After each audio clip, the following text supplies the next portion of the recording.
You guys, I really want to share some retention tips and tricks with you guys because that is the hardest part of lashing, is making sure that your client's lashes stay on for at least 2 weeks. That can be a real struggle. So here I'm going to list my personal top 5 issues with retention and how to fix them immediately, so that way your clients remain happy and you can actually do a fill in a fill time slot. Number 1, humidity. You need to do the research in your area and figure out the humidity level in order to get your glue to work and cure properly for the environment that it's made for. Now this means not buying the cheapo glues off of Amazon. And I know as a new lash artist, that's the easiest thing to do. It's affordable, you're not making money, you need to just get what you can when you can. But this isn't gonna work for you because I'm in Colorado and it is so hard out here to get a glue with the right humidity level because you need to usually lash within 30 to 70% humidity. And this totally depends on the glue you buy. So I use Magnetic Vibe by Live Bay Lash because the humidity level is 30 to 70%. My room is small enough that I can maintain about 45% in here. And that is everything. That is life. That is the golden ticket. Number 2, the way you have your glue ready to go. I used to use glue rings. I had a lot of retention issues because glue is so finicky.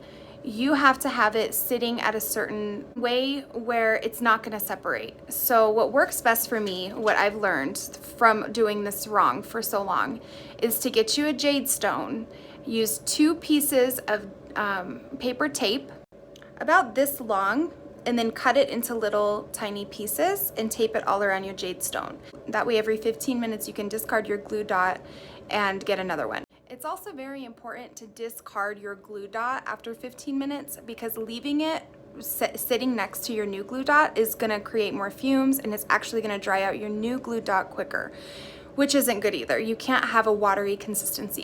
If your glue starts getting watery or you notice that it's not sticking right when you put it on the lash, then that means something is wrong with your environment and you have got to fix it, or else the lashes are just gonna pop right off. Another issue that I have is over curing your glue too. Everyone's like, mister, get a nano mister. I don't recommend new lash artists use a nano mister because it's easy to over mist. And with over misting, you can get something called shock polymerization. I think that's how you say it. And basically what that is you're curing the glue too fast. And when you cure your glue way too quickly, it's going to turn white. The reason it turns white is because it is cured on the outside entirely too quickly, and the water from the mister or from the humidity level has cured the outside and the inside is still wet, and that is going to cause it to pop right off that lash. Number 3, isolation. Isolation is so incredibly important because it's easy to clump them together and it look nice, and then all of a sudden they all come off because it's too much weight. You have to really think about weight. Number 4 is weight. You have to make sure that the lash extension you're gluing the eyelash to is the proper weight for that lash. There are many, many, many people with very, very, very thin natural lashes that cannot hold more than a 0.7, a 0.10 max. So there's some sets you'll do with hybrids where you'll need to use 0.10s for the classics and then 0.5s or 0.3s even for the volume fans because their lashes just cannot handle your regular schmegular lashes that you use. I only use 0.5 and 0.15 for the most part, but when I use 0.5s on my clients that have really thin lashes, I'll use very, very, very little fans. So you just really have to make that in a point. And that comes to my next point. Number 5 has to do with weight as well, but the base of your fan, it cannot be too thick. It has to be very, very, very thin.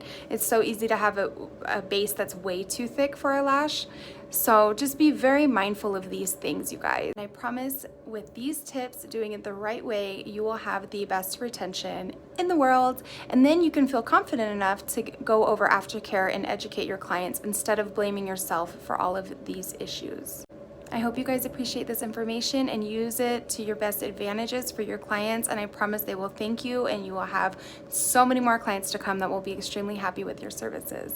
Have a good day, you guys.